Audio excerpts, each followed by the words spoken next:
نستغفره ونعوذ بالله من شرور أنفسنا ومن سيئات أعمالنا من يهده الله فلا مضل له ومن يضلل فلا هادي له وأشهد أن لا إله إلا الله وحده لا شريك له وأشهد أن محمدا عبده ورسوله أما بعد فإن خير الحديث كتاب الله وخير الهدي هدي محمد صلى الله عليه وسلم وشر الأمور محدثاتها وكل محدثة بدعة وكل بدعة ضلالة وكل ضلالة في النار فأعوذ بالله من الشيطان الرجيم لقد كان لكم في رسول الله أسوة حسنة عن أبي هريرة رضي الله عنه قال رسول الله صلى الله عليه وسلم كل مولد يولد على الفطرة فأبواه يهودانه أو ينصرانه أو يمجسانه إلى آخر الحديث رواه البخاري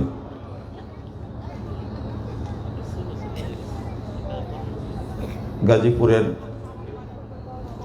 ভাওয়াল মির্জাপুর আহলে হাদিস পরিবারের উদ্যোগে আয়োজিত ইসলামী সম্মেলনের সম্মানিত সভাপতি, উপস্থিত বিদগ্ধ পণ্ডিত উলামায়ে কেরাম, অতিথিবৃন্দ, সুধী মণ্ডলী, সামনে উপবিষ্ট শ্রদ্ধেয় মুসলিম ভাতৃমণ্ডলী, আমার প্রাণপ্রিয় ছাত্র ও যুবক ভাইয়েরা, পর্দার আড়ালের মা ও বোনেরা, সকলকে আন্তরিক মোবারকবাদ জানাচ্ছি। আল্লাহর কাছে দোয়া করছি আল্লাহ যেন আমাদের এই সম্মেলনকে কবুল করে নেন, আমিন। যে সমস্ত ভাই ও বোনেরা এই সম্মেলনের আয়োজনের পরিশ্রম করেছেন, সময় দিয়েছেন, অর্থ দিয়েছেন, এবং আপনারা যারা বিভিন্ন এলাকা থেকে এসে এই মাহফিলে, এই সম্মেলনে সামিল হয়েছেন, আল্লাহ রাব্বুল আলামিন আপনাদেরকে, আমাদেরকে জান্নাতুল ফিরদাউসের মেহমান হিসাবে কবুল করে নিন, আমিন ইয়া রাব্বুল আলামিন।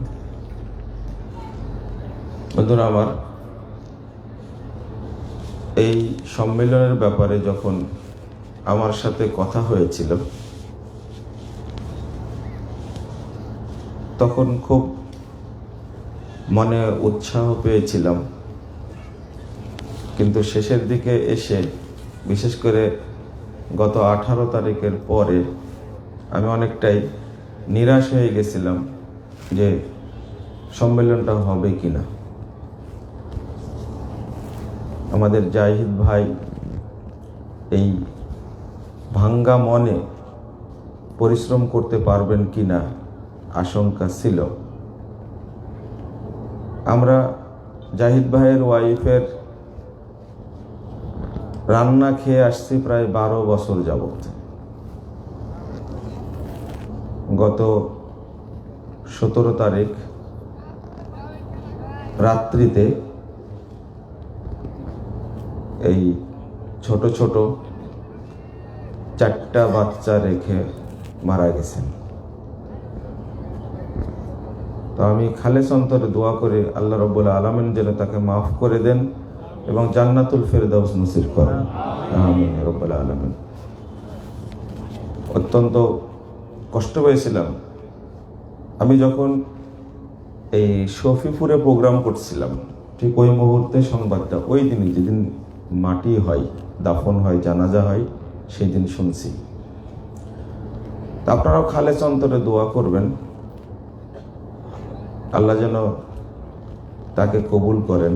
পাশাপাশি আমাদেরও যাদের পিতা মাতা, আত্মীয় স্বজন, স্বামী বা স্ত্রী মারা গেছে, আল্লাহ যেন তাদেরকেও কবুল করে নেন, তাদেরকেও যেন আল্লাহ মাফ করে দেন, আল্লাহ যেন তাদেরকেও জান্নাতুল ফিরদাউসের মেহমান হিসাবে কবুল করে নেন, আমিন।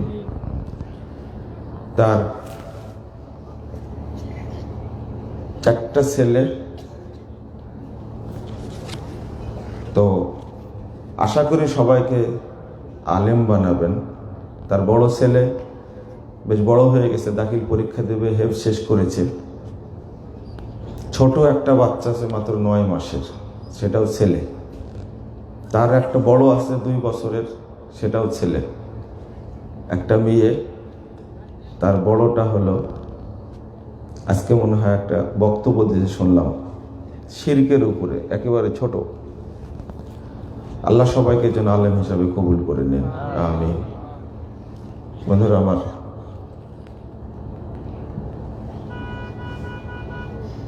সমাজ, যুব সমাজের অবক্ষয় উত্তরণের উপায়, ধ্বংসের কারণ, উত্তরণের উপায়, এটা নিয়ে আপনাদের সামনে সংক্ষেপে আলোচনা করবো ইনশাআল্লাহ। রাত তো মনে হয় 12টা বেজে গেছে। আপনার ধৈর্য কুলাবে তো? চলে যাবেন না তো?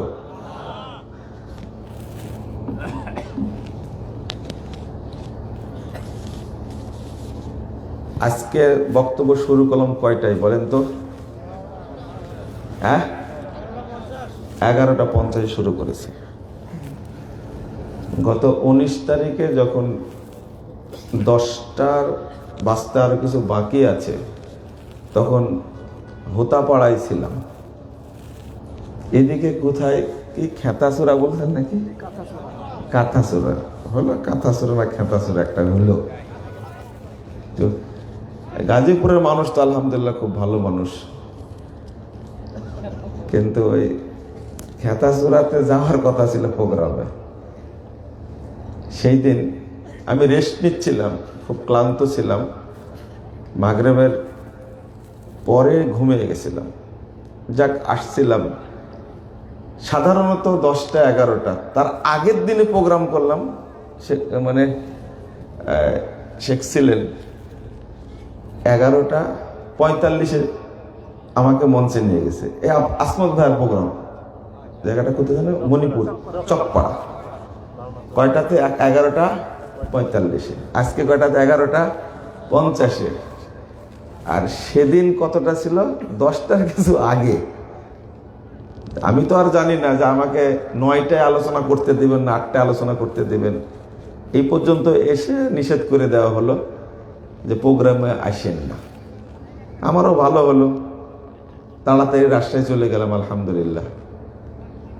তো আজকে ওইরকম মনে করছিলাম শেষে আবার রাস্তা দিয়ে ঘোরা যায় কিনা, তাই না? ওই জন্য জিজ্ঞেস করলাম, থাকবেন না চলে যাবেন? থাকবেন ইনশাল্লাহ, মাশাআল্লাহ। কালকে তো ছুটির দিন মনে হয় নাকি? ছুটি আছে? আজকে তো শনিবার গেল, ছুটি তো আজকে, আগামীকালে ছুটি। ছুটি না? থাকবেন কেমন? 12টার পরে থাকা যায়? কাজ করবেন আপনারা। গাজীপুরের মানুষের আলহামদুলিল্লাহ একটা জিনিস দেখি, তাদের আগ্রহটা বেশি, এবং শ্রোতারা যারা থাকে তারা সব মানে সচেতন শ্রোতা, বুড়া থোড়া খুব কম থাকে। গত 16ই ডিসেম্বরে প্রোগ্রাম করলাম গাজীপুরা, ওখানে এক জায়গাতে, জায়গাটার নাম ভুলে গেছি আমি, হায়দ্রাবাদ। খুব সুন্দর প্রোগ্রাম হয়েছে, একবারে মন খুলে আলোচনা করা যায় যদি তাজা শ্রোতা থাকে। আর মরা শ্রোতা থাকলে আলোচনা বেরিয়ে হয় না। আপনার তাজা না মরা? মরা ও তাজা, আলহামদুলিল্লাহ, আলহামদুলিল্লাহ। আল্লাহ আপনাদেরকে ইখলাসের সাথে অনেক দিন বাঁচায় রাখুক, আমিন। আল্লাহ নেক হায়াত দান করুক, আমিন। কিছু মানুষ বাহিরে দাঁড়া আছে বা ঘোরাফেরা করছে। শুরুর দিকে আমি দেখলাম আসলে অনেক মানুষ। আমি ফজিলতটা আলোচনায় বলেই শুরু করি। আপনারা এই ফজিলতটা অন্তত বোঝার চেষ্টা করবেন। অত্যন্ত গুরুত্বপূর্ণ ফজিলত এটা। আমি মানুষকে শিক্ষা দেওয়ার জন্য, জানানোর জন্য এটা বলি যে না, এটা আপনারা আমল করেন। রাসূলুল্লাহ সাল্লাল্লাহু আলাইহি ওয়াসাল্লাম বলছেন, 1556 নম্বর হাদিস, মা জালাসা কওমুন ইয়াযকুরুনাল্লাহ। কিছু মানুষ যখন এক জায়গায় বসে, জালাসা শব্দ এসেছে বসা, সেখান থেকে জালসা, ওখান থেকে মাজলিস। তো আল্লাহকে যখন স্মরণ করে বৈঠকে উপস্থিত হয়ে, বসে আলোচনা শুনে আল্লাহকে স্মরণ করে আল্লাহর কথা পর্যালোচনা করে, ইল্লা নাদাহুম মুনাদিম মিনাস সামা। রাসূল সাল্লাল্লাহু আলাইহি ওয়াসাল্লাম বলছেন, যখন আলোচনা শেষ হয়ে যায় তখন আল্লাহ নিজেই বলেন, ডাক দেন, কুমু মাগফুরাল লাকুম, তোমরা চলে যাও, তোমাদের সবাইকে ক্ষমা করে দেওয়া হয়েছে। আল্লাহ পরের বাক্যটা বলেন, ওয়া বাদদালতু সাইয়্যাতিকুম হাসানাত, তোমরা যত পাপ করেছো, তোমাদের যত পাপ আছে সমস্ত পাপকে আমি নেকি দ্বারা পরিবর্তন করে দিয়েছি। আল্লাহ এত দয়ালু, এত দয়ালু, আপনি কি ভাবেন পাপগুলোকে নেকিতে পরিণত করে দিবেন? এর যে দয়ার কি হতে পারে? একজন লোক 50 বছর 60 বছর পাপের কাজ করেছে, ও তওবা করলে সমস্ত পাপ নেকি হয়ে যাবে। অথচ যদি 30,000 টন বা 30 কোটি টন এই ফলমূল যদি নষ্ট হয়ে যায়, তো ওইটা নদীতে ফেলে দেওয়া ছাড়া কোনো উপায় না, ওর দ্বারা কিছু হবে? কিচ্ছু হবে না। মনে করেন 2-3 হাজার 5,000 টন আম ফরমালিন দিয়েছে, কি করবে এখন? কি করে দেবে? ফেলে দেবে, নষ্ট, ওর কোনো দাম নাই। কিন্তু আল্লাহ বলছেন, ওর জীবনের যত পাপ আছে আমি সব পাপে নেকিতে পরিণত করে দেব। আল্লাহর চেয়ে দয়ালু আর কি আছে? আল্লাহু আকবার। আর নসিহত থাকবে, যখন উঠে যাবেন, বৈঠক শেষ করবেন, হাদিস আছে কবলা ইয়াকুমা, বৈঠক থেকে উঠার আগেই দোয়াটা পড়বেন, সুবহানাকাল্লাহুম্মা ওয়া বিহামদিকা আশহাদু আল্লা ইলাহা ইল্লা আনতা আস্তাগফিরুকা ওয়া আতুবু ইলাইকা। এটা আমি এখন বলি নেকি সংরক্ষণের দোয়া। কি? নেকি সংরক্ষণের দোয়া। এই যে মাগরিবের পর থেকে আলোচনা শুনছেন, আমি কিন্তু মাগরিবের পর পরে এসেছি, আলোচনা শুনছেন, তাও বড় বড় আলেমের, যত বড় বড় আলেম আলোচনা করেছে তাদের মধ্যে আমি সবচেয়ে, কারণ ওই 3-4 জন, আগের 3-4 জন সব বিদেশে পড়া, আর আমি বিদেশে পড়িনি, আমি কেবল টুটকা ফাটকা জানি। আর তারা অনেক জানে, আলহামদুলিল্লাহ। যে আলোচনা শুনলেন, নেকি হয়নি এখন পর্যন্ত? হয়েছে তো? যদি দোয়াটা পড়ে উঠেন তাহলে সমস্ত নেকিকে সিলগালা করে, মহারাঙ্কিত করে আল্লাহর কাছে পৌঁছে দেওয়া হবে। কিয়ামত পর্যন্ত এই নেকি একটা নষ্ট হবে না। এই নেকি নিয়েই তো জান্নাতে যাবো ইনশাআল্লাহ, তাই না? তাহলে দোয়াটা পড়ে উঠবেন তো? শুধু এটা না, হাদিসে 10,140 নম্বর হাদিস নাসাই আল কুবরার মধ্যে এসেছে, মা জালাসা মাজলিসান আও সাল্লা সালাতান আও তাওয়াদা ওযুআন আও ক্বরাআ আও তালা কুরআনান, যখনই মজলিস শেষ করতেন, যখনই সালাত শেষ করতেন, যখনই ওযু শেষ করতেন, যখনই কোরআন তেলাওয়াত শেষ করতেন, তখনই রাসূল সাল্লাল্লাহু আলাইহি ওয়াসাল্লাম এই দোয়াটা বলতেন। মনে করেন এক পারা কোরআন তেলাওয়াত করলেন, তেলাওয়াত শেষে আপনি দোয়াটা পড়লেন, সুবহানাকা আল্লাহুম্মা বিহামদিক আশহাদু আল্লা ইলাহা ইল্লা আনতা আস্তাগফিরুকা ওয়া আতুবু ইলাইকা। আল্লাহ রাসূল বলেন, কুতিবা ফি রিক, চামড়ার এই স্বচ্ছ পাতলা চামড়ার নেই ফলকে সমস্ত নেকি লিপিবদ্ধ করা হয়, অতবিয়াবে তবে অতঃপর মহরঙ্কিত করা হয়। নেকিটা সংরক্ষণের জন্য ফেরেশতারা আল্লাহর কাছে পৌঁছা দেন, লাম ইউকসার ইলা ইয়াউমিল কিয়ামা, কিয়ামত পর্যন্ত এই নেকিগুলো আর নষ্ট করা হয় না। তো সালাত পড়ার পরেও যখন মসজিদ থেকে বেরিয়ে যাবেন, উঠে যাবেন, এখন আর কিছু পড়ার নাই, জিকির আজকার শেষ, সব শেষ, এইটা পড়ে স্থান থেকে উঠে মসজিদ থেকে বেরিয়ে যাবেন। ঠিক আছে, মনে থাকবে? মুখস্থ নাই কার কার? দোয়াটা মুখস্থ নাই কার কার? হাত তুলেন তো। এতগুলো লোকের নাই না, আছে, এটা বলিনি তো। মুখস্থ নাই কার কার? হাত তুলেন। সমস্যা নেই, আপনাদের 1 সপ্তাহ টাইম দিলাম। কতদিন? 1 সপ্তাহ টাইম দিলাম, মুখস্থ করবেন তো ইনশাল্লাহ। এত ফজিলতপূর্ণ দোয়া, সালাতে কি 1-2টা নেকি? আপনি ভাবছেন সালাতের নেকিটা কত নেকি? এই নেকিগুলো সংরক্ষণ হওয়া দরকার না? এক ওয়াক্তের সালাত যদি সংরক্ষিত হয় তাহলে তো আলহামদুলিল্লাহ জান্নাত পাবো ইনশাআল্লাহ। কিন্তু যদি কোরআন তেলাওয়াত শেষে মারি দেন সাদাকাল্লাহুল আযীম, তাহলে কি হবে? নেকিগুলো আল্লাহর কাছে যাবে? একটাও যাবে না, কারণ সুন্নাতের সাথে মিশ্রিত হয়ে গেল কি? হ্যাঁ, এইটা একটু বোঝার চেষ্টা করতে হবে। আবার ফরজ সালাতের পরে যদি দড়ি পাকানি শুরু করেন তখন কি হবে? এত নেকি করলেন আল্লাহর কাছে আর যাবে না। সারাদিন রোজা রাখলেন, ইবলিস এতই খারাপের খারাপ,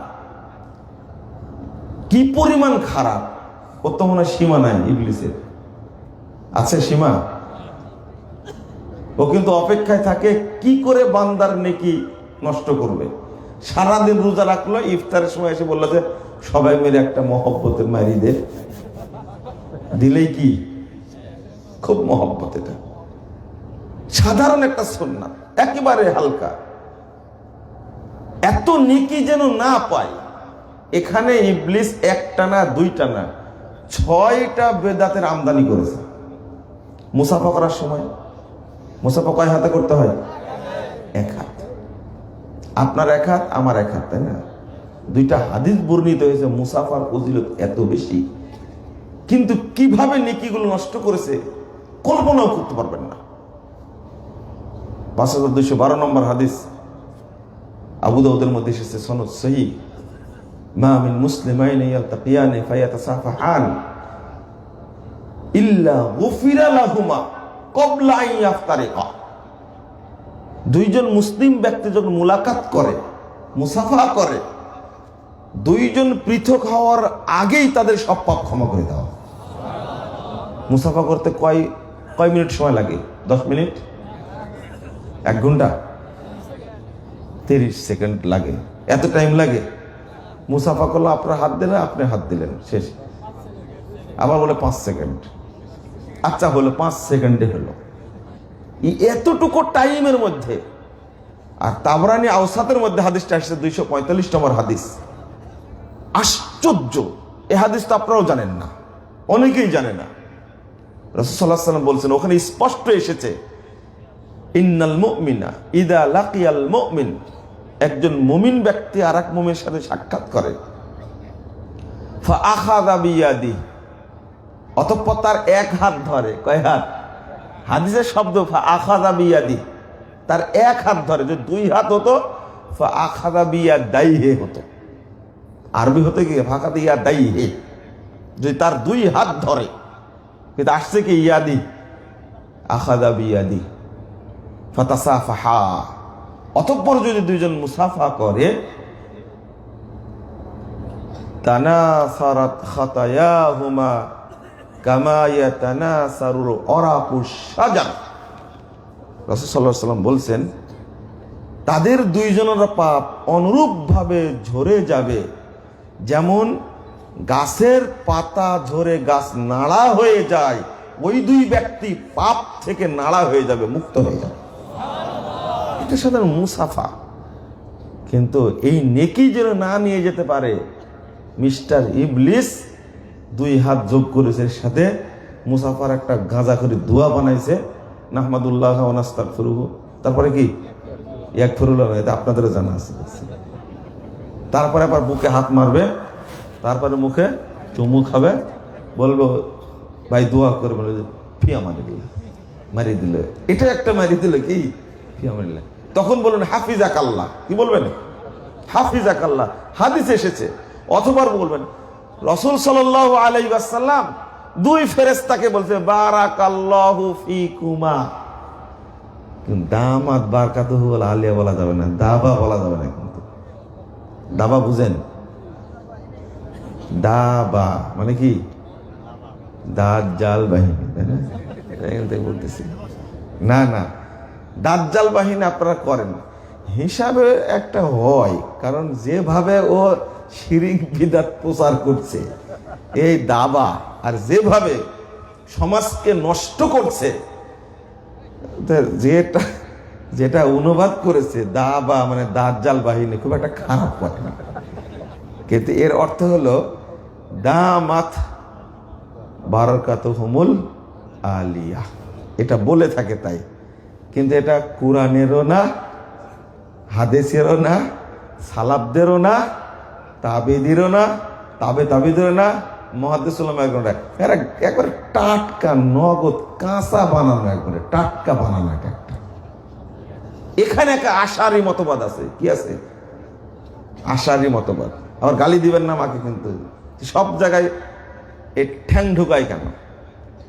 সব জায়গায় ঠ্যাং ঢুকায় কেন?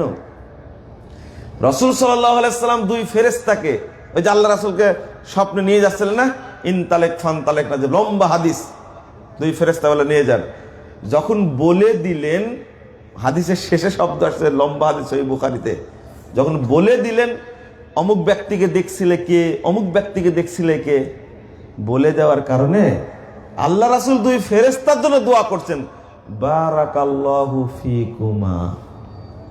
কি দোয়া করেছিলেন? বারাকাল্লাহু ফিকুমা, 2 জনের জন্য দোয়া করছে, এই বুখারীর হাদিস। তো বারাকাল্লাহু ফিক বা বারাকাল্লাহু ফিকুম দোয়া করবেন। হাফিজাকাল্লাহ, সব জায়গায় আল্লাহকে বলছি, তার কাছে সাহায্য চাচ্ছি। আর আশারীরা তাদের মতবাদ হলো তারা কখনো আল্লাহকে চাপাতে চায় না। কি অনুবাদ করে জানেন? কাল্লামাল্লাহু মূসা তাকলিমা। আমরা কি অনুবাদ করব? আল্লাহ মূসা আলাইহিস সালামের সাথে কি করেছেন? কথা বলেছেন। কাল্লামাল্লাহু মূসা তাকলিমা। কিন্তু ওরা অনুবাদ করার সময় কি বলবো জানেন? আল্লাহর সাথে মূসার কথোপকথন হয়েছে। কি সূরায় অনুবাদ খেয়াল করেছেন আপনারা? খেয়াল করেননি? কেন অনুবাদ করলো? কথোপকথন হয়েছে, এটা অনুবাদ করলো কেন? আমি মোবাইলটা আসামের ভেঙে দিলাম, বলবো না আমি ভাঙছি। কি বলবে জানেন? এটা ভেঙে গেছে। কি এই জিনিসটা, এই কথার মধ্যে কত মারপেচ আছে ভাবতেই পারবেন না। কারণ যদি আল্লাহর কথা বলা প্রমাণ হয়, তাহলে ওদের ধারণা বক্তব্য হলো তাহলে জিহুবা প্রমাণ হচ্ছে, আল্লাহর মুখ প্রমাণ হওয়া লাগবে, নাহলে কথা বলতে পারবে না। এই জন্য তারা অনুবাদ করে আল্লাহর সাথে কথোপকথন হয়েছে। আল্লাহ কথা বলেছেন, এই কথা বলবে না কোনোদিন। তাই বলে কি দামাত বারাকাতুহুল আলিয়া, তার মর্যাদা বৃদ্ধি পাক। বরকত, আর বরকত কি এমনি এমনি বৃদ্ধি পায়? বরকত কে নাজিল করেন? আল্লাহ নাজিল করেন। অথচ আল্লাহ রাসূল বলছেন হাফিজাকাল্লাহ, আল্লাহ তোমাকে হেফাজত করো। আস্তাউদিউকাল্লাহ, তোমাকে আমি আল্লাহর কাছে সঁপে দিলাম।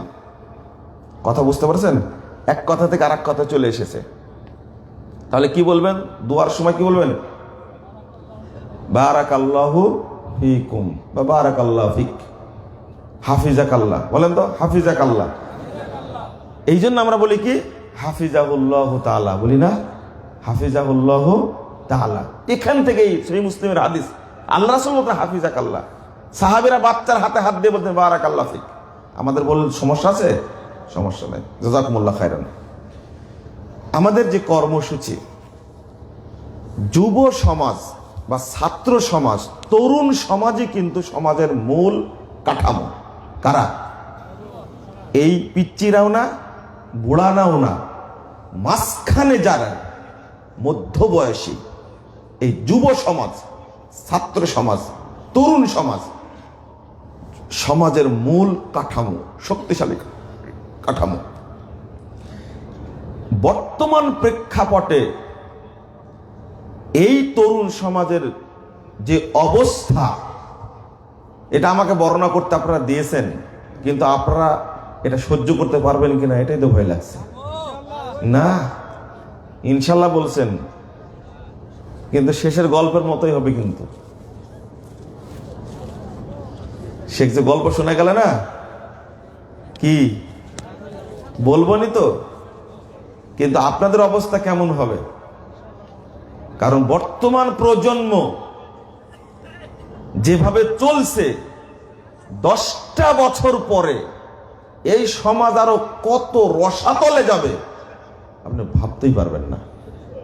কারণ যেগুলো বাচ্চা কাচ্চা হচ্ছে, এই বাচ্চা কাচ্চাগুলো কিন্তু সব বিয়ের বহু আগের। কি এই যে ঠিক বলতেছে, আমি ঠিক ভোট চাচ্ছি না তো আপনাদের কাছে। এই বাচ্চা কাচ্চা হচ্ছে কি ভোট মানে কিসের আগে? বিয়ের আগেই হয়ে যাচ্ছে। মানে 5 বছর গার্লফ্রেন্ড আর বয়ফ্রেন্ড, তাই না? যখন দেখছে পেটে বাচ্চা চলে এসেছে, তখন বাপ মা বলে যে একটা বিয়ের আপাতত অনুষ্ঠান করে নি। কথা বুঝতে পারলেন? তো বিয়ের পরে আজকে মাসালাটা জেনে নেন।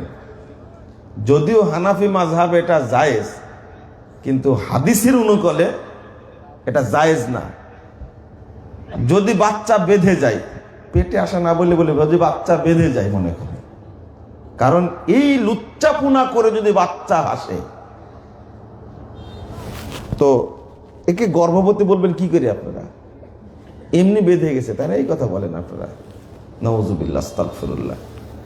এই ছেলের সাথে বিয়ে দেওয়া যাবে? এটা তো নর্মাল ফতোয়া জেনে গেছেন আপনারা, তো বিয়ে দিয়ে দেন, তাই না? কিন্তু ফতোয়াটা ঘাটাঘাটি করে দেখছি যে প্রথম কথা হলো কয় লাঠি মারা লাগবে? 100। আরো বাড়ান, সমস্যা নেই। 80 থেকে 100, 100 থেকে 120, আরো বাড়াবেন নাকি?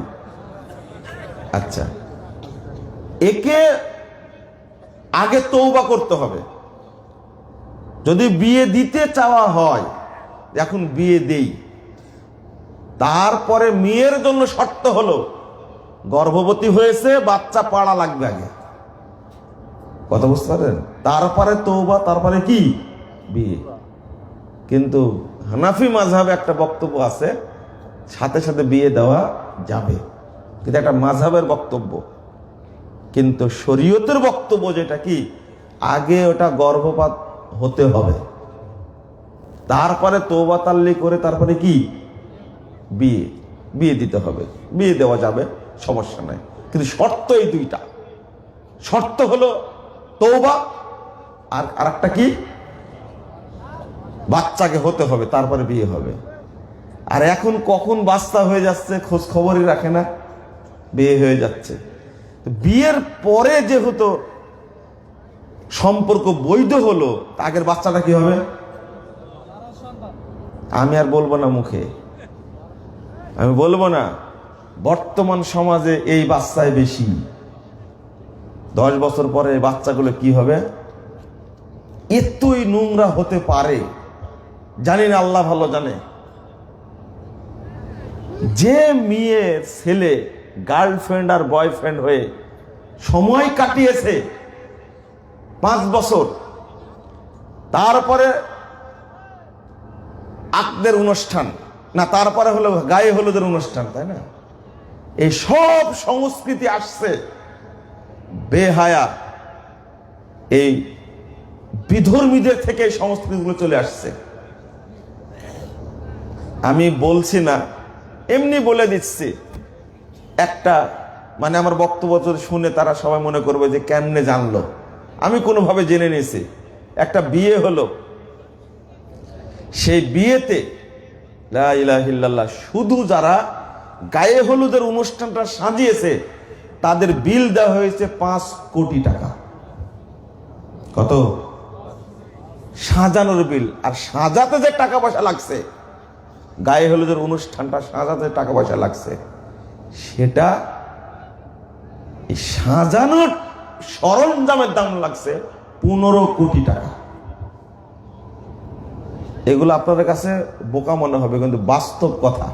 এক টাটকা আজকে আমার শোনা এই তথ্যগুলো। আর মোহর মোহর মোহর ধরা হয়েছে 30 কোটি টাকা। এরা কি মানুষ না জানোয়ার? কতদিন আগে, লা ইলাহা ইল্লাল্লাহ, কতদিন আগে পায়ের একজোড়া স্যান্ডেল কিনেছে 50 লক্ষ টাকা। 3টা না 4টা ঘড়ি দেওয়া হয়েছে, প্রত্যেকটা ঘড়ির দাম 3 কোটি 2.5 কোটি টাকা করে। পয়সা বাদ, 4 আনা বাদ, 8 আনা বাদ, তারপরে কি 12 আনা নাকি বাদ, 1 টাকা বাদ, 100 টাকাও বাদ, তারপরে কি 2 টাকাও বাদ, 5 টাকা নাই। কত করে? টাকার মধ্যে হিসাবই নাই। সব কিসের উপরে? ফজিলত যেমন কোটির বাহিরে নাই। ফজিলত কি একবার সুবহানাল্লাহ বলে 50 কোটি। নামাজ জামাতের সাথে পড়লে 3 কোটি 35 লক্ষ 54,432 কোটি। কেউ যদি 1 ওয়াক্ত সালাত ছেড়ে দেয়, আবার যদি পড়েও নাই, তার শাস্তি 2 কোটি 88 লক্ষ বছর। এই ভুয়া ফজিলত যেমন কোটির বাহিরে নাই, কিন্তু এই খাটাইশদের বিয়েরও হিসাব কোটির বাহিরে। আবার ঠিক বলছে। আরে ভাই, ঠিক তো বলেই তো বলছি আমি। আপনারা আশ্চর্য হবেন, আমিও ভাবতে পারিনি। আগে শুনছিলাম এক বিয়ে পড়াইছে আমাকে দিয়ে, তো বিয়ে গায়ে হলুদের অনুষ্ঠানটা সাজাইছে 10 লাখ টাকা দিয়ে। কিন্তু আজকে শুনলাম কি 15 কোটি। আর কামারকে দিয়েছে কয় কোটি? 5 কোটি। কামার বুঝতেন তো, যে সাজাইছে। লা ইলাহা ইল্লাল্লাহ। আর এদের প্রেম চলছিল 5 বছর যাবত। গার্লফ্রেন্ড আর বয়ফ্রেন্ড সম্পর্কটা কি বৈধ ছিল না অবৈধ ছিল? অবৈধ, তাই না? এর বাচ্চা চলে আসছে কিনা তা কে জানে? এটা কেউ জানে? জানে না। অনুষ্ঠানটা চলমান থাকবে, প্রায় 15-16টা অনুষ্ঠান হয় বিয়ে উপলক্ষে। লা ইলাহা ইল্লাল্লাহ। এদের পেট থেকে যে সন্তান হবে, আবার কি সব অনুষ্ঠানে, যতটা অনুষ্ঠান হয় সব অনুষ্ঠানে বউকে এত সুন্দরভাবে সাজিয়ে রাখা হয়, সবাই দেখে। বউ আর একার না, সবার বউ হয়ে গেছে। সব ফ্রি করে দিছে। এই ছেলে, তোমার লজ্জা লাগে না? বিয়ে করেনি কে কে? এখানে অনেকে তো আছে, তাই না? হাত তুলেন না। এখানে অনেকে আছে, মানে আপনাকে জামাই বানাতে পারে, হাত তুলেন না। আমি বলিনি তো, অনেকে তো আছে বিয়ে করেননি। লজ্জা শরম যেন থাকে।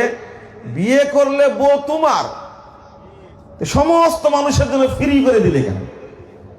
হ্যাঁ, আমি বলি, তোমার বিয়ের সময় গায়ে যদি হলুদ মাখায় তোমার খালাতো বোন আর মামাতো বোন আর ফুফাতো বোন চাচাতো বোন, বুঝবা এরা সব নষ্টা, নিঃসন্দেহে নষ্টা। তুমিও নষ্ট। আবার ঠিক বলতেছে। আরে ভাই, ঠিক বলেই তো বলছি যে, আমি ভুল বলছি কি? এই বাজারটা মিথ্যুক বক্তারা গ্রহণ করেছে, দখল করেছে। এটা রাজনীতির মাঠ নাকি? এটা যদি গালে হাত দেয় তোমার গার্লফ্রেন্ড, বুঝতেই পারতেছো তুমি অপবিত্র, ও অপবিত্র, তুমি অপবিত্র। নাউজুবিল্লাহ, আস্তাগফিরুল্লাহ। তোমার বাচ্চা কাচ্চা যেগুলো হবে, যে বউটাকে দেখাইছে সারা পৃথিবীর মানুষকে, ছবি তুলেছে, এই করেছে সেই করেছে। সব পুরুষ যারা দেখেছে তোমার বউকে, ও সারাদিন ভাববে মেয়েটা এত সুন্দরী কোথায় পেল? বলো তো এটা জেনা কিনা? এটা জেনা না? এই এই এই মহিলার পেট থেকে ভালো বাচ্চা হবে কোনোদিন? তওবা তওবা। এখান থেকে তো শুরু, এখান থেকে শুরু বাচ্চা। এই জন্য বলছে আগামী 10 বছরে গোটা দেশটা সব অবৈধ সন্তানে ভর্তি হয়ে যাবে। আবার ঠিক বলতেছি? আচ্ছা বলেন, আপনারা পারা যাবে না, এটা আপনাদের সাথে পারা যাবে না। প্রথম চয়েস করবেন, ওটা বলি আরেকটু ঘাটাঘাটি করে নি, তারপরে আলোচনা করি। এইটা একটা দিক। তাহলে আপনারই মেয়ে, আপনারই ছেলে গার্লফ্রেন্ড বয়ফ্রেন্ড হয়ে অবস্থা কি ভালো হচ্ছে না খারাপ হচ্ছে?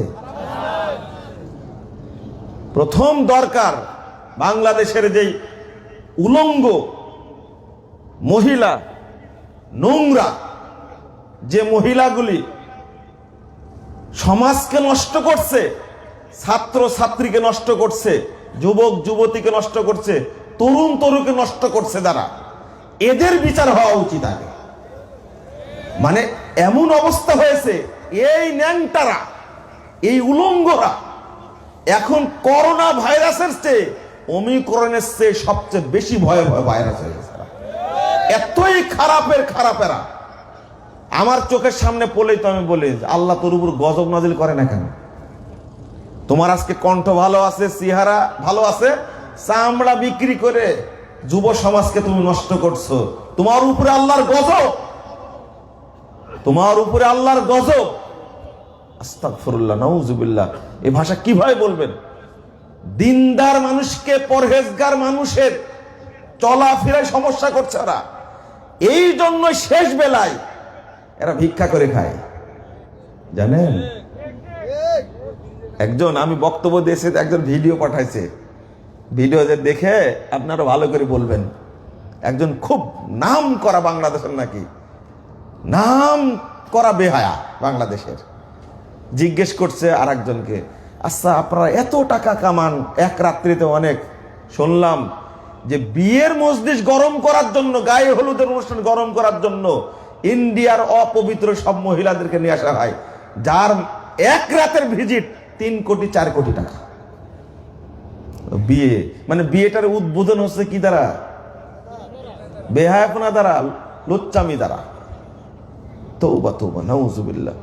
ভাবতে পারেন এদের পেটে ভালো সন্তান আসবে? তওবা তওবা, আমি বলবো কি করে?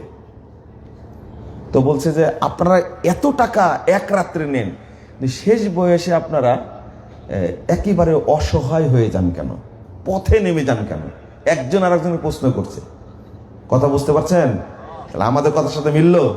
ওরা নিজেরাই প্রশ্ন করছে একজন অপরজনকে যে শেষ বেলায় আপনাদের কাফনের কাপড় কিনে টাকা থাকে না কেন? মানুষকে তো ভিক্ষা করতে হয় কেন? খুব নাম করা একজন, তাকে প্রশ্ন করাতে সে উত্তর দিচ্ছে যে আসলে এই সমস্ত টাকা পয়সা থাকে না।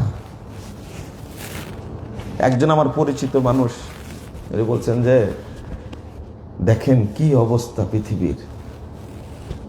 এখন যে একটা মহিলা ফোন দিয়েছে, কোনো অনুষ্ঠানে দেখা হয়েছিল, রাত্রে 5 লাখ টাকা, এক রাতে 5 লাখ টাকা ইনকাম করে এক শিল্পী, আর এখন বাড়ি ভাড়া দেওয়ার কি নাই, টাকা নাই। বলছে যে অসহায় বলেই ফোনটা দিয়েছে, অসহায় বলেই ফোনটা দিয়েছে।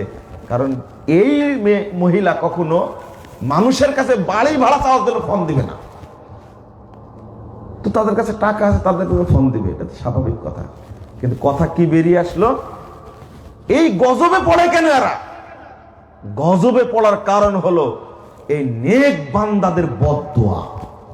শেষ জীবনে মানে এই কুড়িয়ে কুড়িয়ে খেয়ে জীবনটাকে ধ্বংস করে দেয়, কেউ দেখতেও যায় না ওকে। এটা তো অভিশাপ। তাই বলি এদেরকে কন্ট্রোল করতে হবে। তোমরা তোমাদের রূপ বিক্রি করো কয় বছর? তুমি বুড়ি হয়ে যাবে, তোমার তখন রূপ থাকবে না, কেউ দেখতেও যাবে না। তুমি এখনই সাবধান হও। সারা দেশের মুমিন বান্দাদের বদদোয়া অত সহজ না।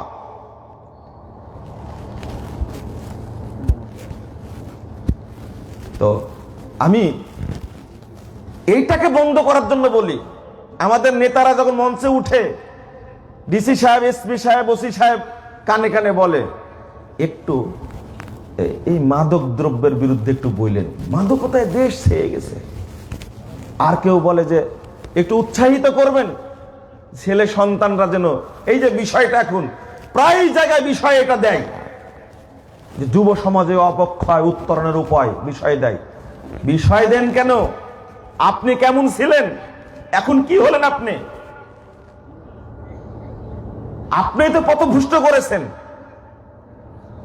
এখন নিজের ছেলেকে বিয়ে না দিয়ে এক মা আমাকে নিজেই বলছে কি করব বলেন তো, কি করব? একটা মেয়েকে নিয়ে আসে, 1 সপ্তাহ 10 দিন থাকে বাড়িতেই, থেকে আবার দেখেছে 1 সপ্তাহ পরে আর একটা নতুন মহিলাকে নিয়ে আসে, বাড়িতে থাকে, খায়, গার্লফ্রেন্ড। এক সময় বললাম বাচ্চা একটাই তো, বুঝছেন, কিছু বলতে পারে না, বললে যে গলায় ফাঁস দেয়, বিষ খায়, মরে যায়। এই বাচ্চার নিচে কয়টা নিচে? একটাই বের হয়েছে বাচ্চা। আদর করে করে করে একটা পাক্কা বাদর বানাইছে, বুঝছেন? কি বানাইছে? বাদর বানাইছে। এখন কিছু বলতে পারে না। তো বলছে যে আচ্ছা তোর যদি পছন্দ হয় মেয়েটা, তাহলে যোগাযোগ করে বিয়ের ব্যবস্থা করি। তখন বলছে যে আম্মু বলো কি, এ আমার গার্লফ্রেন্ড, এ কি বিয়ে করতে হবে? তোমার রুচি আছে? ওর মায়েরই নাকি রুচি নাই, ওরই রুচি আছে। তুমি ছিঁড়া স্যান্ডেল পরে ঘুরো, ছিঁড়া প্যান্ট পরে ঘুরো, বড় লোকের ছেলে, তোমার আর রুচি আছে? ওর মায়ের রুচি নাই, ওর রুচি আছে। ও গার্লফ্রেন্ডকে বিয়ে করে না কি জন্য জানেন? ও জানে যে আমার কাছে 1 সপ্তাহ 10 দিন থাকছে, এ আরো কতজনের কাছে 1 সপ্তাহ 10 দিন থাকতে হিসাব নিকাশ নাই।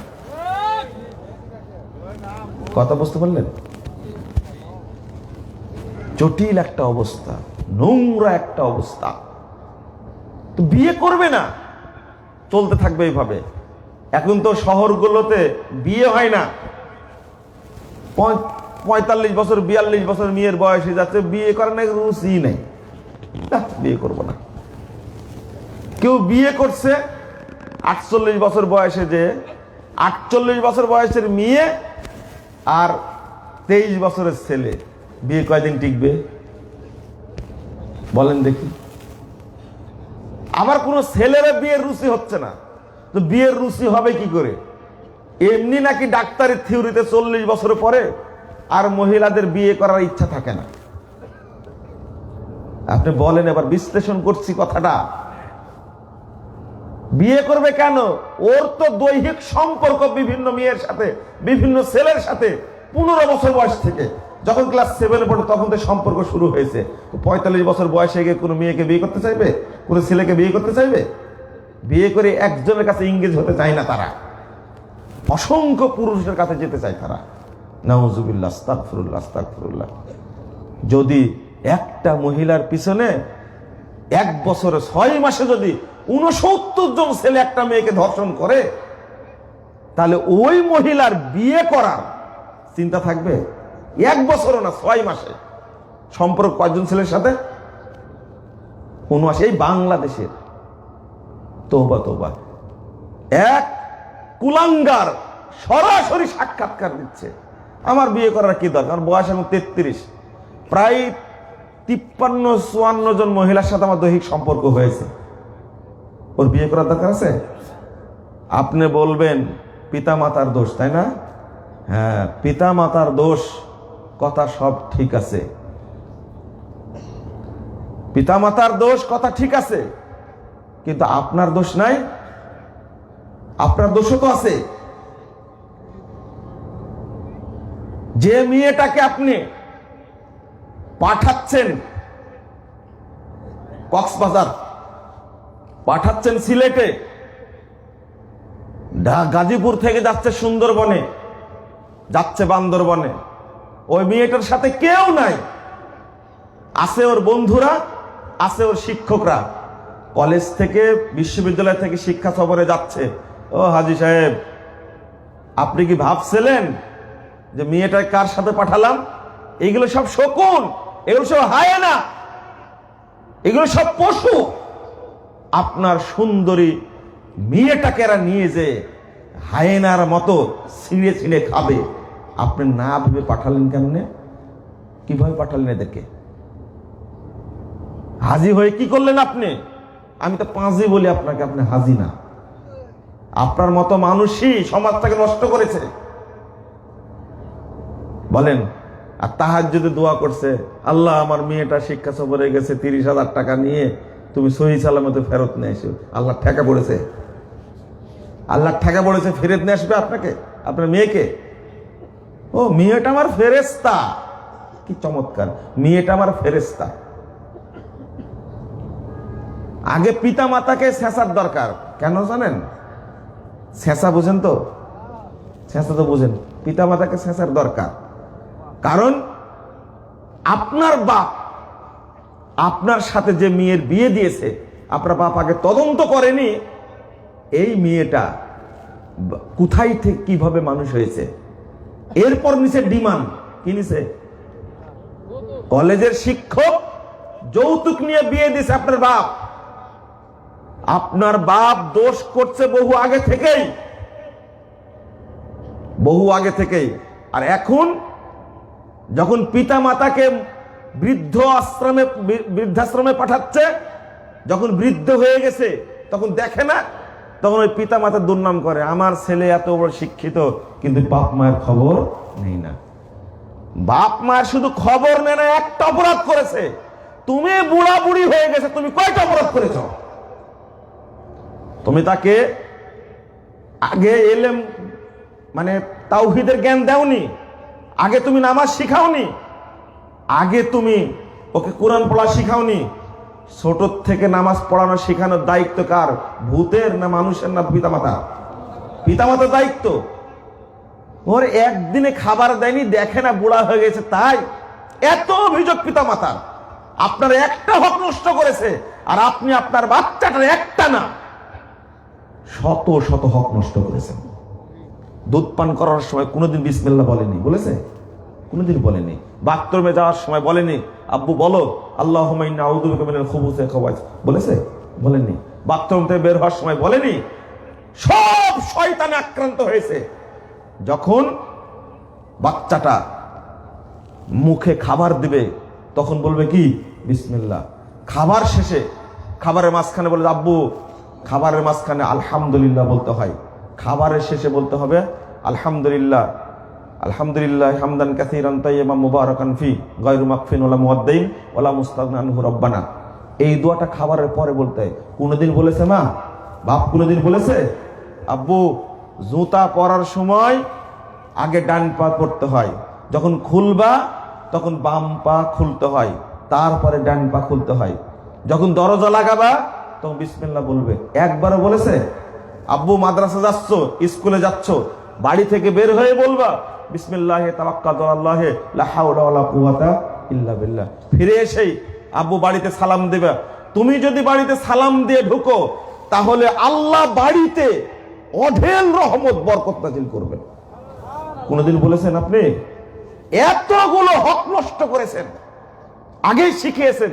সূরা ফাতিহা না শিখে আগেই শিখিয়েছেন। নতুন নতুন পায়রা গুলো ঝুটন বেঁধেছে, ও পারেতে ছেলেমেয়েরা নাইতে নেমেছে। কি শিখাইছে? ইংরেজি আগে শিখাইছে, আল্লাহ বলা শিখায়নি। বলে তো বাবু র্যাট মানে কি? ইঁদুর। কি চমৎকার শিখাইছে। ক্যাট মানে কি? বিড়াল। এগুলো শিখাইছে। কোনদিন কি এই দ্বীনি বিষয় শিখেছে? আব্বু আম্মুর জন্য দোয়া করতে হয়, আব্বু পড়ো রব্বির হামহুমা কামা রব্বায়ানি সগীরা। এইভাবে মুসাফা করতে হয়, এইভাবে মসজিদে যেতে হয়। কোন দোয়া জানে না। ঘুমানোর সময় আব্বু পড়ো আল্লাহুম্মা বিসমিকা আমুতু ওয়া আহইয়া। ঘুম থেকে ওঠার সময় বলতে হবে আলহামদুলিল্লাহিল্লাযী আহিয়ানা বা'দা মা আমাতানা ওয়া ইলাইহিন নুশুর। কোনদিন বাপ মা শিখাইছে? কতটা হক নষ্ট করেছে। হাত ধরে ছেলেকে নিয়ে যেতে হতো মসজিদে, ফজর আজানে হয়েছে, ছেলেকে ডেকে দিবে, ঘুমায় এমন ঘুমায় ডাকছে ঠিকই, কিন্তু কিন্ডারগার্টেনে পাঠানোর জন্য ডাকছে। নার্সারিতে পাঠানোর জন্য ডাকছে, কোনোদিন অজু করায়নি, কোনোদিন অজু করায়নি। মা ছেলেকে দাঁড়িয়ে পেশাব করা শেখাচ্ছে, আব্বু এখানে এইভাবে দাঁড়াও, দাঁড়িয়ে মারি দাও। এই বাপ মা ছেলেটার কতটা হক নষ্ট করেছে। হাদিস বলে, কুরআনের আয়াত বলে, আল্লাহ রাব্বুল আলামিন বলছেন 30 নম্বর আয়াত সূরা রুম, ফিতরাতাল্লাহিল্লাতী ফাতারান নাসা আলাইহা। আল্লাহ বলছেন প্রত্যেকটা মানুষকে ফিতরাতের উপরে আল্লাহ সৃষ্টি করেছেন, ইসলামের উপরে। 1385 নম্বর হাদিসটা খুলুন, সহিহ বুখারী, কুল্লু মাউলুদিন ইউলাদু আলাল ফিতরা ফাআবাওয়াহু ইউহাব্বিদানিহি আও ইউনাসসিরানিহি আও ইউমাজ্জিসানিহি। প্রত্যেকটা সন্তান জন্ম নেয় ইসলামের উপরে, কিন্তু তার পিতা মাতা তাকে ইহুদি বানায়, তার পিতা মাতা তাকে খ্রিস্টান বানায়, তার পিতা মাতা তাকে অগ্নি পূজক বানায়। এটা কে বলছেন? আল্লাহ রাসূল মুহাম্মদ সাল্লাল্লাহু আলাইহি সাল্লাম বলছেন। তাহলে আল্লাহর এখানে দোষ দিবেন কেমনে? রাসূলের দোষ দিবেন কিভাবে? দোষ পিতা মাতা, সমাজের দোষ। আপনি আপনার সন্তানকে জরুরি, এই যে বেহায়া আপনার মধ্যে গেছে কেন? অস্ত্র হাতে তুলেছে কেন? অস্ত্র হাতে তুলেছে কেন? অন্য মেয়েকে ধর্ষণ করে কেন? আজকের যে অবস্থা, বাসে কোনো মেয়ে নিরাপদ না, ট্রেনে কোনো মেয়ে নিরাপদ না, হোস্টেলে কোনো মেয়ে নিরাপদ না। কক্সবাজারে গেছে, সেখানেও কি নিরাপদ না। কি হচ্ছে তাহলে? আপনাকে বলবো কেন নিরাপদ না? আপনার ছেলে ধর্ষক হলো কেন? ধর্ষক হওয়ার কারণ হলো, মদখোর হওয়ার কারণ হলো, সন্ত্রাসী হওয়ার কারণ হলো, এই ছেলেকে মানুষ করেছেন যে টাকা দিয়ে, এই টাকা হলো হারাম টাকা, দুর্নীতির টাকা। এটা দুর্নীতির টাকা দিয়ে খাওয়াইছেন, ও জীবনে মানুষ হবে কোনোদিন না। অফিসের টাকা চুরি হয়ে যাচ্ছে জানে না, ব্যাংকের টাকা চুরি হচ্ছে জানে না, হাজার হাজার কোটি টাকা পাচার হচ্ছে দেশ থেকে, কেউ জানে না। ওই টাকা নিয়ে এসে যদি আপনার সন্তানের মুখে তুলে দেন, 1 কেজি মিষ্টি নিয়েছে, দামি মিষ্টি নিয়েছে, আপনার মাসুম বাচ্চার মুখে তুলে দিচ্ছেন, আপনার একটুকে বুক কাঁপছে না? এই টাকাটা আমার হারাম টাকা, মিষ্টি ছেলের মুখে তুলে দিচ্ছেন। হারামের প্রভাব আছে না? হারামের, এই হারাম খাওয়ায়া খাওয়ায়া ও তো এখন মানসিক প্রতিবন্ধী। এখন মানসিক প্রতিবন্ধী। এখন অধিকাংশ শহরের চাকরিজীবীর ছেলে মেয়েরা মানে 50% প্রতিবন্ধী। 50% প্রতিবন্ধী কেন জানেন? কেন বলছি? ওর কথার ঠিক নাই, আচরণের ঠিক নাই, আখলাকের ঠিক নাই। শুধু 10টা 12টা করে প্রাইভেট টিচার দিচ্ছে, পড়াচ্ছে, পড়ায় কি কাজ হচ্ছে? ও সন্ত্রাসী হচ্ছে কেন? আপনি তো ভেবে দেখেন না। দুর্নীতির টাকা যতদিন আপনার থাকবে কাছে, ততদিন আপনার প্রজন্মকে নষ্ট করেই ছাড়বে। আগে হিসাব করে দেখুন, বিয়ে করার সময় দুর্নীতি শুরু করেছে, শুরু করেনি? বিয়ে যখন করে তখন ডিমান্ড নিছে, হারাম। এখানে যারা বসে আছেন, বিয়ে করার সময় শ্বশুরের কাছ থেকে একটা ফ্ল্যাট নিছেন, অধিকাংশ ছেলে বিসিএস ক্যাডার হবে, বিবিএ করবে, এমবিএ করবে, ভালো একটা চাকরি পেলেই শ্বশুর প্রলোভন দেখাবে, বাবা আমার মেয়েটাকে বিয়ে করো, আমি ফ্ল্যাটটা দিয়ে দিব, আমার গাড়িটা দিয়ে দিব, টাকা দিয়ে তোমার চাকরি দিয়ে দিব। বলেন তো দেখি, এটা হালাল না হারাম? হারাম। ওর ইবাদত কবুল হবে না, ওর ইবাদত কোনোদিন কবুল হবে না। হারাম খাওয়াটা আল্লাহ রাব্বুল আলামিন সমস্ত মানুষকে লক্ষ্য করে বলেছেন, ইয়া আইয়ুহান নাস কুলু মিম্মা ফিল আরদি হালালান তাইয়্যিবা। এটা শুধু মুসলিমকে না, মানুষ হিসাবে যারা, তাদের সবাইকে বলেছে হালালটা খাও, যেটা উপযোগী, হালালান তাইয়্যিবা, সেটা খাও। আল্লাহ হালাল শর্ত করেছেন, হালাল জিনিসই যদি খাওয়ার অনুপযোগী হয়, সেটা খেতে আল্লাহ নিষেধ করছেন, তাহলে হারাম জিনিস খাওয়া যাবে? বুঝেননি মনে হয় কথাটা? বুঝেছেন কথা? মানে হালাল জিনিস খাওয়ার জন্য আল্লাহ শর্ত করছেন, কলা হালাল জিনিস, কিন্তু পচে গেলে খেতে নিষেধ করছেন আল্লাহ। তৈয়ব না, এটা মাছ হালাল জিনিস, কিন্তু পচে গেছে, গন্ধ বের হয়েছে, খেতে আল্লাহ নিষেধ করছেন। তাহলে হারাম খাওয়া যাবে কি? হারাম খাওয়া যাবে না, অথচ হারামটাই খাচ্ছি আমরা। এরা আল্লাহকে ভয় করে না। আল্লাহ বলছেন সমস্ত মানুষকে হারামটা যেন বিষের মতো। আচ্ছা, মুসলিমরা যদি বিষ খায় তাহলে মরে যাবে, আর বিধর্মীরা বিষ খেলে মরবে না, তাই না? মরবে কেন? মরবে ও তো আল্লাহর ইবাদত করে না, ও মরবে কেন? তাহলে হারামটা গরুকে খাওয়ালে কি হবে? গরু মরে যাবে না? হারাম বলতে কি বোঝে? বিষ। গরুকে খাওয়ালে গরু মরবে না বাঁচবে? মরবে। হারামের কিন্তু জাত বাস নাই। যা যে দেহের মধ্যে ঢুকবে সেটা একটা, এটা এমন কেমিক্যাল মতো হবে, ও শরীরে ক্যান্সার ধরে দেবে। আপনি বলেন যে সুখ নাই, মানে সুখ আছে, শান্তি নাই। কেন শান্তি নাই? কিডনিতে পাথর হয়েছে, লিভারে ক্যান্সার হয়েছে, হার্টে ব্লক হয়েছে, ডায়াবেটিস হাই, ডায়াবেটিস কমে না, শ্বাসকষ্ট। বলেন তো এত টাকা পয়সা কি করব? আমি যে কথাগুলো বললাম, একজনের মধ্যে সব রোগী আছে, কিন্তু খুব ধনী মানুষ, ও খুব সুখে আছে, তাই না? খুব শান্তিতে আছে। বুঝেননি? কিডনি একটা ড্যামেজ হয়ে গেছে, আর লিভারে কি হয়েছে? ক্যান্সার হয়েছে, আর হার্টে ব্লক হয়েছে, আর ডায়াবেটিস, আর শ্বাসকষ্ট। যখন কাশি উঠে তখন জান নাকি বেড়ে যায় কয়েকবার। টাকা পয়সাতে কি হবে? কেন হয়েছে? আগে নিজের রুজিকে পবিত্র করার চেষ্টা করুন। চলেন, যদি আপনার স্ত্রী হয় হাজেরার মতো, আর আপনি যদি ইব্রাহিমের মতো, আমি বলি এইভাবেই, যদি বাপ হয় ইব্রাহিম, মা যদি হয় হাজেরা, এইরকম আখলাকের মতো হয়, তাহলে সন্তান ইসমাইলের মতোই জন্ম নেবে ইনশাআল্লাহ।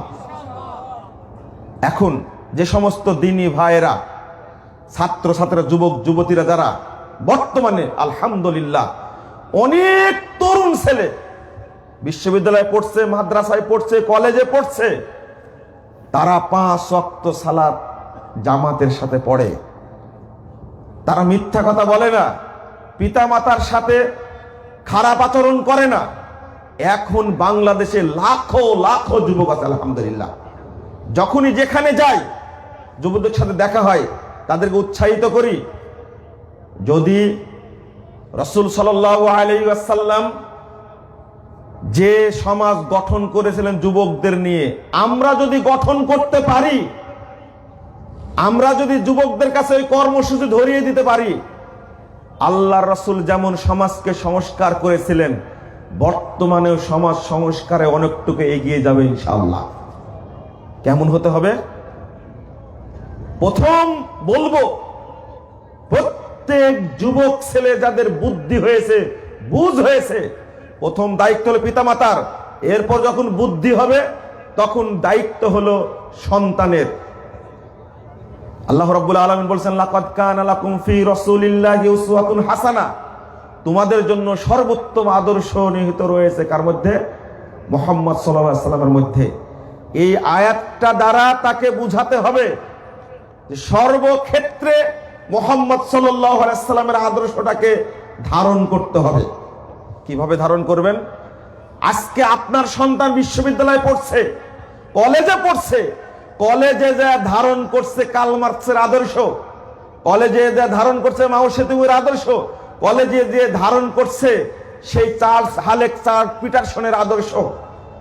অর্থাৎ মনে করছে মুহাম্মদ সাল্লাল্লাহু আলাইহি ওয়াসাল্লামের আদর্শ দ্বারা বর্তমানে কোনো কাজ হবে না। আমাদেরকে ধারণ করতে হবে এই আল্লাহদ্রোহী দ্বারা, ইসলাম বিরোধী যারা, তাদের আদর্শ ধারণ করতে হবে। কে শিখালো? আপনি কেন ছেলে সন্তানকে শিখালেন না যে তার কাছে শ্রেষ্ঠ হওয়া উচিত, শ্রেষ্ঠ আদর্শ হওয়া উচিত মুহাম্মদ রাসূলুল্লাহ সাল্লাল্লাহু আলাইহি ওয়াসাল্লামের আদর্শ? নবী মুহাম্মদ সাল্লাল্লাহু আলাইহি ওয়াসাল্লাম, এবার প্রশ্নের উত্তর দেন আপনারা। নবী মুহাম্মদ সাল্লাল্লাহু আলাইহি ওয়াসাল্লাম যখন দাওয়াত দেন, 7টি গোত্রে দাওয়াত দিয়েছেন, 15টি গোত্রে দাওয়াত দিয়েছেন দীর্ঘ 7 বছর। কেউ দাওয়াত গ্রহণ করেনি। এক আশ্চর্য ব্যাপার, আল্লাহর কি রহমত, আল্লাহর কি দয়া। মদিনা থেকে গেছেন, হজ করার জন্য গেছেন মাত্র 7 জন যুবক। কয়জন? 7 জন যুবক গেছেন। এই হাদিসটা পাবেন সহিহ বুখারীর 18 নম্বর হাদিস। এই 7 জন যুবকের সাথে সাক্ষাৎ হলো, কথা হলো। এই 7 জন যুবক চলে গেলেন মদিনায়।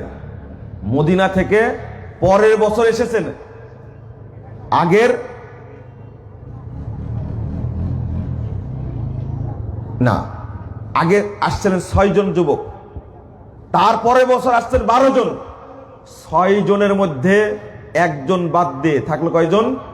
আর অ্যাড হলো সাথে 7 জন। কয়জন হলো এবার? আল্লাহু আকবার, 12 জন যুবক আসলো। আল্লাহ রাসূল তাদের মধ্যে কর্মসূচি দিলেন 6টা। কয়টা? সবগুলো হলো, এটা হলো ব্যক্তিগত দায়িত্ব।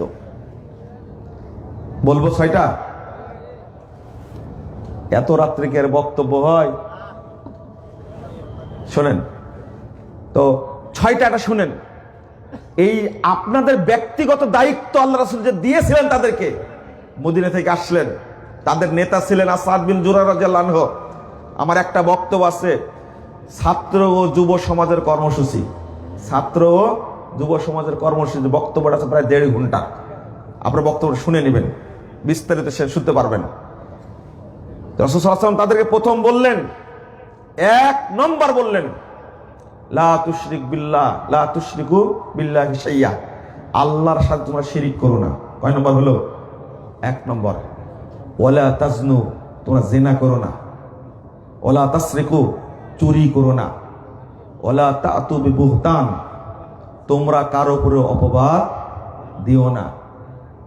তারপরে ওয়ালা তাসু ফি মারুফিন, তোমরা ভালো কাজে অবাধ্যতা করো না।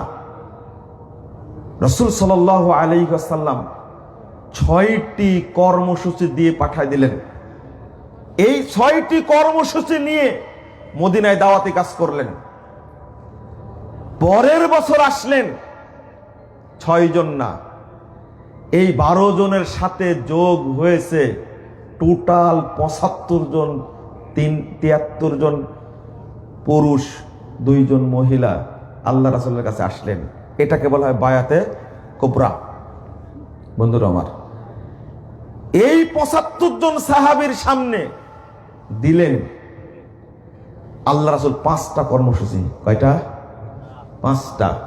মুসনাদে আহমদের মধ্যে লম্বা হাদিস বর্ণিত হয়েছে। মুসনাদে আহমদের মধ্যে লম্বা হাদিস। রাসূল সাল্লাল্লাহু আলাইহি ওয়াসাল্লাম কর্মসূচি দিলেন 5টা। এবার 1 নম্বর, আলা সামঈ ওয়াত তাআহ, তোমাদের মধ্যে যিনি নেতা হবেন তার কথা শুনবে, মেনে চলবে। ফিল মানশাতি ওয়াল মাকরাহি, সন্তুষ্ট থাকো, অসন্তুষ্ট থাকো। তাহলে কয়টা হলো? 1টা। 2 নম্বর বললেন ওয়ালা নাফকাতে, অর্থাৎ দিনের রাস্তায় খরচ করবে। ফিল উসরে আবিল ইউসরে, দরিদ্র হও আর ধনী হও, সবাই আল্লাহর রাস্তায় দান করবে। তারপরে বললেন ওয়ালাল আমরি বিল মারুফ ওয়ান নাহি আনিল মুনকার, সৎ কাজের আদেশ দিবে, অসৎ কাজে নিষেধ করবে। আর একটা বললেন, যখন আমি তোমাদের কাছে হক কথা বলবে, সাহাবীরা বললেন লা নাখাফু ফিল্লাহি লাউমাতা লাইম, হক কথা বলবে। আইনামা কুন্না আন নাকুলা বিল হক, আইনামা কুন্না লা নাখাফু ফিল্লাহি লাউমাতা লাইম। 4 নম্বরটা বললেন, যেখানে থাকবে সেখানে হক কথা বলবে। সাহাবীরা স্বীকারোক্তি দিলেন, ঠিক আছে আমরা বলবো, নিন্দুকের নিন্দাকে পরোয়া করব না। 5 নম্বরটা বললেন আল্লাহ রাসূল। দেখেন, এগুলো সব সামাজিক দায়িত্ব, তাই না? আগের 6টা কি দায়িত্ব ছিল? ব্যক্তিক, আর এগুলো কি সামাজিক দায়িত্ব দিলেন। শেষটা বলছেন, ইদা কদিমতু ইলাইকুম তামনাউনি কামা তামনাউনা আজওয়াজাকুম আনফুসাকুম ওয়া আজওয়াজাকুম ওয়া আওলাদাকুম, তোমরা আমাকে অনুরূপ নিরাপত্তা দিবে যেমন নিজেদেরকে, সন্তানদেরকে, স্ত্রীদেরকে নিরাপত্তা দাও। এই 5টি বিষয় যখন বললেন 75 জন সাহাবীর সামনে, তখন মাত্র 25 বছরের তরুণ আসাদ বিন জুরার রাদিয়াল্লাহু আনহু এত অভিজ্ঞ, নেতৃত্ব দেওয়ার মতো, তিনি পট করে বলছেন, ফামালানা ইয়া রাসূলুল্লাহ ফামালানিন ফাআলনা যালিক ইন ওয়াফাইনা যালিক। আল্লাহ রাসূল, আমরা যদি 5টা আদেশ গ্রহণ করি আমাদের জন্য কি পাবে? আমরা কি পাবো? আমাদের জন্য কি থাকবে? রাসূল সাল্লাল্লাহু আলাইহি সাল্লাম একটা কথা বললেন শুধু, আল জান্নাহ, তোমাদের জন্য জান্নাতের রেডি আছে। বলেন আলহামদুলিল্লাহ। টমাস কার্লাইল বলছেন, এই বায়াতে কুবরা 75 জন সাহাবীর সামনে মুহাম্মদ সাল্লাল্লাহু আলাইহি সাল্লাম যে বায়াত নিয়েছিলেন, এই বায়াতের কারণে 100 বছরের মধ্যে পূর্ব দিল্লি থেকে পশ্চিম গ্রানাডা পর্যন্ত মুহাম্মদের আদর্শ ছড়িয়ে পড়েছিল।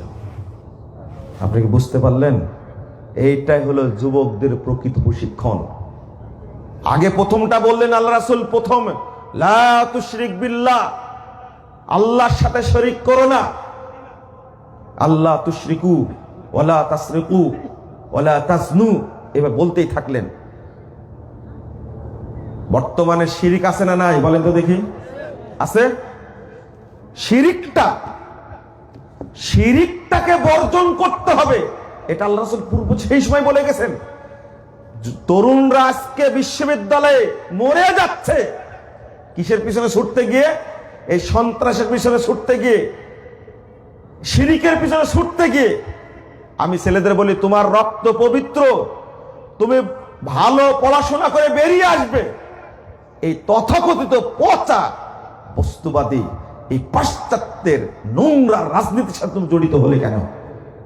শিরিক রাজনীতির সাথে জড়িত হলে কেন? রাজনৈতিক দলগুলোকে পরিচালনা করছে কারা? ছাত্ররা। এরাই তাদের বড় শক্তি। অথচ এই ছাত্রদের হওয়ার দরকার ছিল দ্বীনের শক্তি, হয়ে গেছে শিরিকের শক্তি। এরা শিরিক চাষ করে। 2 নম্বর বলছেন রাসূল সাল্লাল্লাহু আলাইহি ওয়াসাল্লাম, ওয়ালা তাসরিকু, চুরি করো না। যারা বাংলাদেশে আছে সবাই চোর। সিসকে চোরের বিরুদ্ধে কথা বলি না। চুরি করলে এক কলমের খোঁচায় 2 কোটি 3 কোটি টাকা চুরি করে, এটা তো আসল চোরেরা। ওয়ালা তাসরিকু ওয়ালা তাজনু, জিনা করো না। বাংলাদেশে ঘরে ঘরে জিনা। বললাম কথাটা? রাসূল সাল্লাল্লাহু আলাইহি ওয়াসাল্লাম বলছেন, কুতিবা আলা ইবনে আদম নাসিবুহু মিনাজ জিনা মুদরিকুন যালিকা আল্লাহ মুহালা। আদম সন্তানের উপরে জিনার ভাগ লেখা আছে, সে জিনা করবে। 2 চোখের জিনা করবে দেখে, হাতের জিনা করবে স্পর্শ করে, মুখের জিনা করবে কি দ্বারা? ঘরে ঘরে জিনা চালু হয়েছে এখন। আল্লাহ রাসূল সেই সময় লা তাসনু, জিনা করো না। ওয়ালা তাকতুলু আওলাদাকুম, হত্যা করো না। আজকে হত্যাই চলছে গোটা দেশব্যাপী। চিন্তা করেন আপনি। ওয়ালা তাতুবি হুতানিন, অপবাদ দিও না। আজকে অপবাদের শেষ নাই। লা ইলাহা ইল্লাল্লাহ, যতগুলো বললাম, যারা ইসলামী দাওয়াতি কাজ করছে বাংলাদেশে, তারা শিরকি চাষ করছে, দাওয়াত দেয় না তারা। যে তবলিগের দাওয়াত চলছে বাংলাদেশে, চলছে না? তবলিগের যে দাওয়াত চলছে, ইলিয়াসি তবলিগ, এটা রাসূলের তবলিগ না। এই তবলিগের উদ্দেশ্যই হলো মানুষকে মুশরিক বানানো, মানুষের ঈমান হরণ করা, ঈমান নষ্ট করা। বর্তমান তবলিগের উদ্দেশ্য এটা। স্কুলে দাওয়াত দিতে যায় না, কলেজে যায় না, মাদ্রাসায় যায় না। যাদের ঈমান আছে, মসজিদে নামাজ পড়ে, তাদের ঈমান ধ্বংস করার জন্য তারা মসজিদে মসজিদে ঘুরে বেড়ায়। সৌদি আরব নিষিদ্ধ করেছে, আর আজকে তোমাদের গায়ে লাগছে। বাংলাদেশের যত ইসলামী দল আছে, যারা আহলে হাদিস না, তারা সবাই শিরকের চাষ করছে, তারা সবাই মাজার পূজা করছে। অথচ আল্লাহ রাসূল বলেন, লা তুশরিকু বিল্লাহ শাইয়া, আল্লাহর সাথে শিরক করো না। ওরা দাওয়াতি কাজ করে শিরক প্রতিষ্ঠা করার জন্য। ভাবছেন আপনি? যেটা বলছিলাম, অপবাদ দিও না। অপবাদই চলছে গোটা দেশে, একজন আরেকজনের বিরুদ্ধে অপবাদ দিয়েই যাচ্ছে, যে জিনিসটা মাফ হয় না। এমনকি যারা ইসলামী আন্দোলন করছে তারাও অপবাদ দিচ্ছে। এমনকি যারা ছোটখাটো ইসলামী সংগঠন করছে, যারা কর্মী, তারাও দিব্য অপবাদ দিচ্ছে। আজকে গাজীপুরে এসে শুনলাম যে আমার বিরুদ্ধে কিছু ভাই এতই নাকি গালিগালাজ করছে, এতই মিথ্যা কথা বলছে। আমি বললাম যাক আলহামদুলিল্লাহ, তাদের জন্য মিথ্যা কথা বলা ফরজ হয়ে গেছে, আল্লাহ ফরজ করে দিয়েছেন এদেরকে, মিথ্যার পিছনে চলুক। চিন্তা করেন, এই ভাইরাস সব জায়গায় ঢুকেছে। চুরির ভাইরাস, চুরির ভাইরাস কি হুজুরকে ধরেনি? কে বলেছে? শুধু দুর্নীতি করে তারাই। একজন বক্তা বক্তব্য দিতে এসে ৮০,০০০ টাকা নেয়, ৫০,০০০ টাকা আগে লেখা দেওয়ার সময় দেয়, মঞ্চে উঠার আগে ৩০,০০০ টাকা নেয়। এক বক্তার ভিজিট হলো ২ লাখ টাকা, দিনে ৩টা করে প্রোগ্রাম করে, তাহলে কয় লাখ টাকা খায় একদিনেও? এ সিসকে চোর মনে করছেন না? বড় দুর্নীতিবাজ একটা, বড় হারাম করে একটা। মাদ্রাসায় যায় 2 লাখ টাকা নিয়ে চলে আসে, হেলিকপ্টার ভাড়া হলো আরো 1 লাখ টাকা, কয় লাখ গেল? 3 লাখ গেল। আরে বাচ্চারা খেতেই পায় না এই 3 খানা, তুমি বক্তৃতা দিতে এসে তোমাকে এত টাকা লাগে কেন? এত টাকা লাগে? তুমি কি হারাম খোর? তুমি কি আমেরিকায় বাড়ি কিনছো নাকি?